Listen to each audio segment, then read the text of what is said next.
Particularly keen to hear what you make of this. Hanley was packed today. There was hundreds of people in the city centre to see Jeremy Corbyn. Now, he's touring the country trying to get Labour members to vote for him in the party's leadership election. So I went along earlier to find out what people in the crowd thought of Jeremy Corbyn. I want to be part of this movement. How would you describe the way Jeremy Corbyn is doing things? He is a genuine man who is offering people a way into politics with true, honest thinking, honest acting, and he's everything I want my son to grow up to be. Do you think he can deliver on his promises, though? Absolutely. Why not? Everything before has failed. Why can't something new work? Are you surprised by the turnout? He's not here yet. There is a fire engine from the Fire Brigades Union, which has just become re-affiliated with Labour. Are you surprised by the turnout? Absolutely not. I did hear you say about 200 or 300. It's actually about 800 or 900 people here. I believe there could even be more than that. Thanks for talking to me. I'll let you listen to what they're saying. Round of applause. There's 5 speakers coming on stage here. Well, I say on stage, it is literally on the roof of an old fire engine. We're expecting Jeremy Corbyn to come here and speak to the masses a bit later. Just looking around the crowd, it's a fairly broad section of communities here, it's fair to say. And there are now people who are ushering us through, trying to keep a path to the shops, of course. So they've actually got marshals staffing this as the band comes off the stage. Let's see what some of the other people here think of Jeremy Corbyn and what's happening today. I'll just try and keep out of folks' way and out of shop doorways. Why do you prefer him to Owen Smith?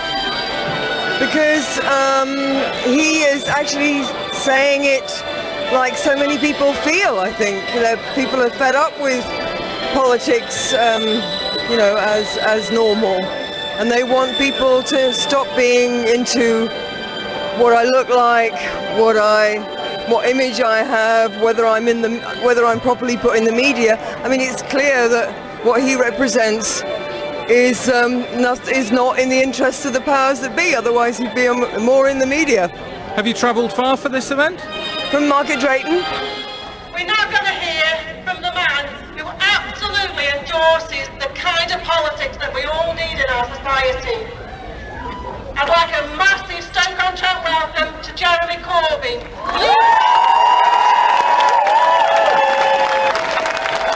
Thank you very much. Thank you each and every one of you for coming here today. I'll let you know this is, I think, the 38th leadership event we've done since the end of July. We're taking the message to every single part of the United Kingdom. That is what this campaign is about. It's a campaign about people getting involved in politics, for many for the first time. Jeremy Corbyn speaking to hundreds of people in the city centre this afternoon. Lots of you getting in touch with your feelings about Jeremy Corbyn. 01782 208 008. Is he the man to lead Labour? Whether you're a Labour supporter or not, whether you're a Labour member or not. How do you feel about him and his idea of a new kind of politics, a new way of doing things, a new way of communicating with people? Kind of not quite turning his back on the media, but going out and talking to people. Jeremy Corbyn, lots of comments coming in here. Lee's been in touch. This is what Lee says. To be honest, Jeremy Corbyn seems a decent chap, but I don't think he's electable. I feel the Labour Party will be decimated if he's leader at the next election, and you can kiss goodbye to the NHS. Mike, with a couple of long texts, says, Corbyn in Hanley, I wonder why he picked our wonderful town.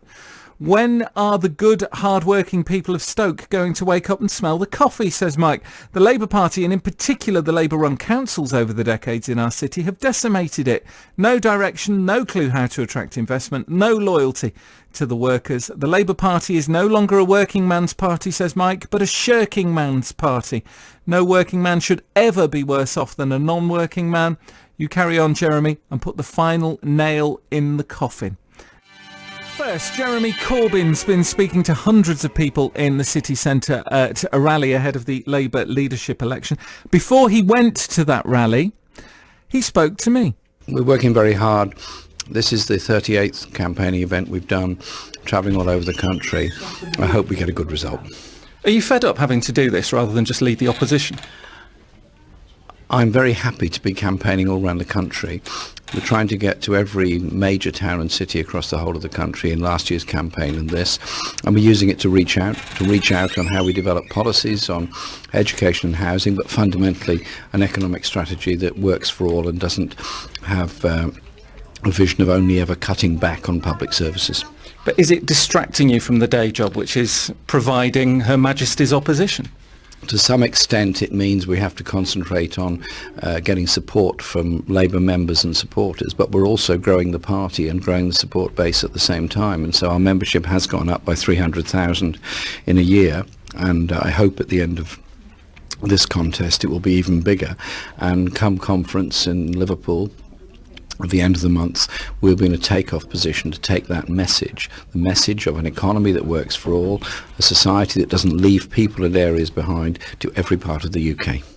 Why are you so unpopular among your MPs? It's best you ask them that, really.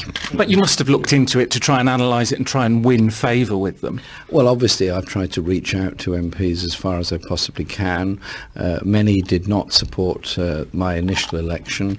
I did appoint a very broad-based shadow cabinet last year, and then there was the rather choreographed cascade of resignations after the EU vote, and there were many people called on me to resign. I simply said, I have a mandate from party members and party supporters and trade union affiliates. That mandate is a responsibility for me to carry it out, and I'm carrying it out. You've come to Stoke-on-Trent today. You said to the people here at the Communication Workers Union that you didn't want top-down politics, you didn't want elitism. Why have we got 3 MPs in Stoke-on-Trent, none of whom were born here?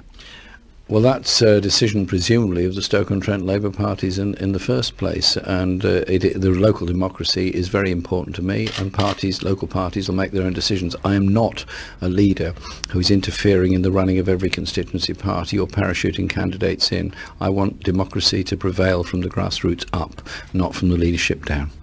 We're in Tristram Hunt's constituency. He's been very vocal about your leadership and how he opposes your leadership and thinks you're not the right man for the job.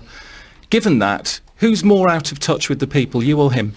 Well, we'll have to the people will have to decide that, but I wish Tristram all the best. I wish him well, and I enjoy reading his books, and I'm very happy to have any discussion with him that he wants, any time he likes, and I'm delighted to be here in Stoke-on-Trent. I grew up in Newport, Shropshire, not so far away, and I used to come to all of the pottery towns as a kid, and it's a nice journey.